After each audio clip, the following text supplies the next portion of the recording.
We go live this morning as Raleigh police are giving us an update on yesterday's mass shooting. Let's listen in. As promised, we are here to update you on yesterday's mass shooting.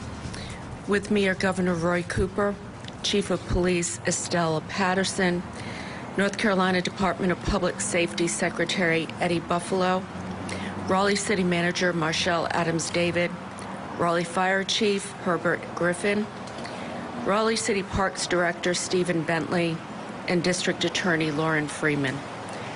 I also want to thank my council members, Corey Branch, David Cox, Nicole Stewart, and David Knight for being with us today.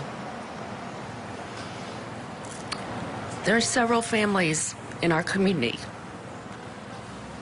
waking up this morning without their loved ones. We grieve for them today.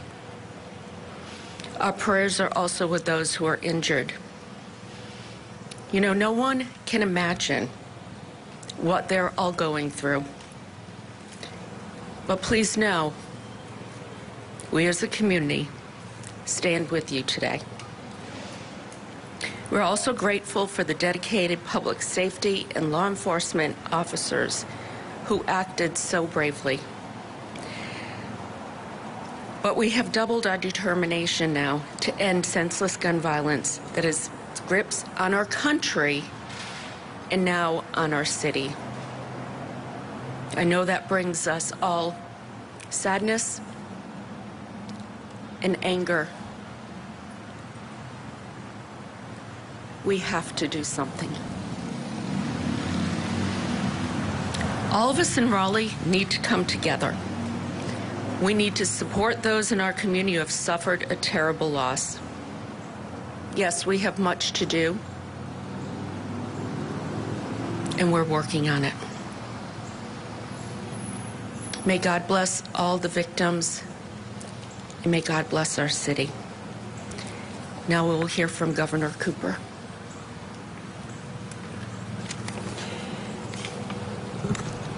Thank you, Mayor. Thank you, Chief. Thank you, Secretary Buffalo. Thank you to the District Attorney and everybody who is working on this tragic situation. Today, as law enforcement and prosecutors continue their important work, we're left to make sense of this infuriating and tragic act of gun violence. I woke up this morning in the capital city where I and my family live with a deep sadness for this community and for our entire state. I want again, as I did last night, thank the swift, coordinated, and courageous law enforcement response. We provided significant state resources to help with this. It was a complex mission in a short amount of time to stop the shooter, and they succeeded. I'm grateful for them every day. You know, North Carolinians want to know that safety is a priority. They want to know that law enforcement will work together at a local, state, and federal level to fight crime, particularly in dangerous moments. That's what I expect as governor, and that's what we saw yesterday. We'll continue to provide support from the state and are willing to do anything that you need us to do. We also must support these victims and their families. The depth of their pain is unimaginable. I saw the faces of Raleigh police officers last night, and their pain was evident. And I know that that's happening all over the city. We're standing with you in this moment of unspeakable agony. Today we're sad. We're angry, and we want to know the answers to all the questions. Those questions will be answered, some today and more over time. But I think we all know the core truth. No neighborhood, no parent, no child, no grandparent, no one should feel this fear in their communities. No one. As policymakers, we cannot and we will not turn away from what has happened here. We must be resolved to make changes and to succeed. I want to thank you again to the first responders. May God be with the survivors, the victims, and our entire community after this awful tragedy.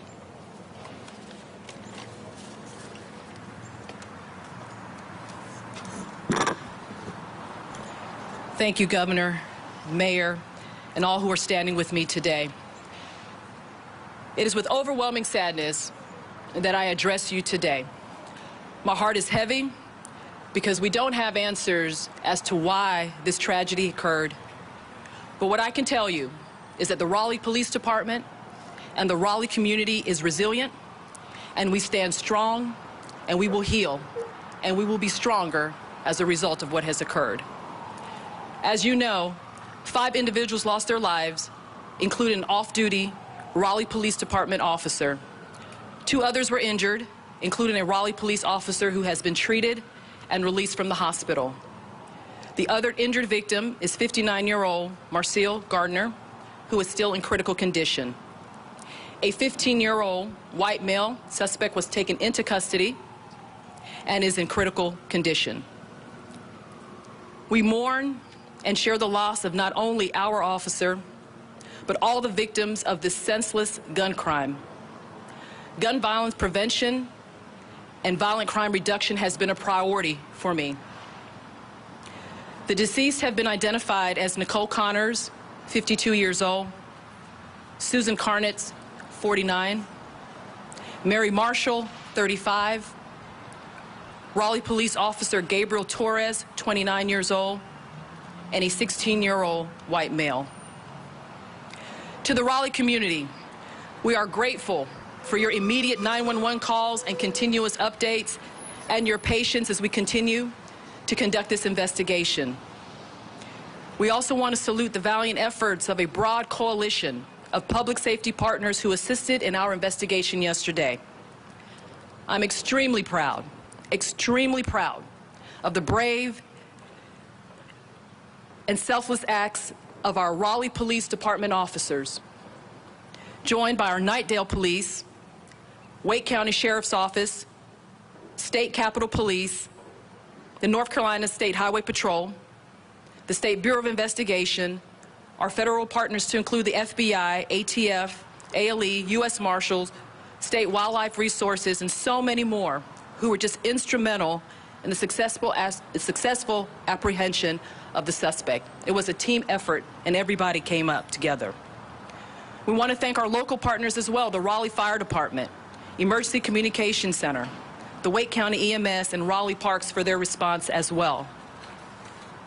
In addition, we proactively evacuated 2 community centers yesterday, Marsh Creek and Buffalo Aquatics, as well as locked down 16 staff and students at Beaver Creek Elementary School. What I want to leave you with, while we are grieving, Raleigh remains a resilient community, and we will get through this together. Please keep the families and loved ones of our victims in your hearts and in your prayers. For the Raleigh Police Department, please keep our officers covered and uplifted. And we also want to keep in prayer the family of the suspect of this tragedy. This investigation is ongoing. And if you have additional information, if anyone has any information concerning it, please notify our Crime Stoppers line at 919-996-1193. We will continue to update you as the investigation continues. At this time, I will take any questions that you may have. Is the 16-year-old who you just said was killed, are they related to the suspect? We are unable to share that information this time, but as soon as we have that, we will get that to you. Yes.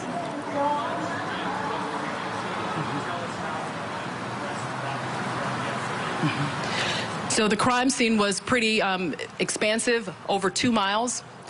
We had that section sectioned off, and we're asking that the public stay away from that as we continue the investigation. Once we received the 911 call yesterday, and we're so thankful to the community for that and for the continual updates that we received. Our officers immediately responded, as well as our other partners. Once we arrived, we did find that there were 2 victims. And throughout the investigation, we ended up with 5 victims who were deceased, and then our 2 who were injured. Chief, can you please explain the circumstances as to how this all played out? This is a situation that we prepare for, that our officers are well trained to respond to, and they immediately went into action once we got the call and we started to get more information on what was occurring. I'm so thankful for the quick response, and I'm so thankful that we were able to apprehend the suspect and get him into custody very quickly. As you see, as yesterday we gave you an update and we provided information. It was a long standoff, long situation, but the resolution of it has been successful, and I'm very thankful for that. Are we going to be getting a narrative soon on how this all played out? Yes, we will. So as is protocol with the City of Raleigh, we will produce a 5-day report that will be coming with all the facts and information that we're able to provide. Chief, is there any information as to why Officer Torres was there? I mean, was it just happenstance, or, as being an officer, did he hear the gunshots and maybe go to the scene? Any color you can give there would be appreciated. So again, this is ongoing. Our investigation is ongoing, but what I can say that Officer Torres was on his way to work. Chief, obviously you're in a position of leadership, but tell us about your heart right now, the heart of your officers, and how you feel about this community right now, getting what you see in terms of the community, and all the unanswered questions. This is an extremely painful event for our officers, for me, for this entire community. Upon receiving the information, I was immediately updated by my staff. I was coming from a law enforcement conference where we were talking about gun violence, talking about making our community safer. I was immediately taken aback, shocked by what occurred, but again, we are resilient. We have been training, and we're prepared to handle these situations.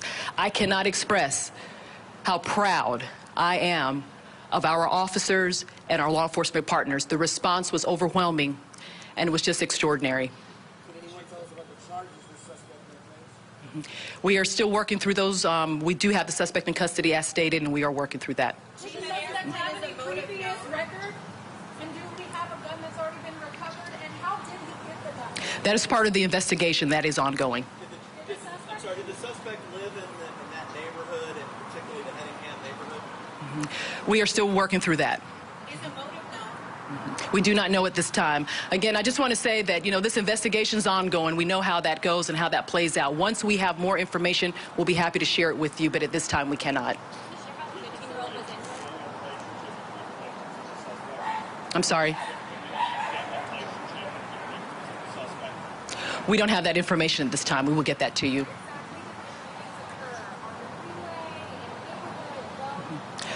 The shootings occurred in the streets, in the neighborhood, and then the suspect fled towards the Greenway, and then we had some more victims who were shot in the Greenway. That was the last question. Thank you.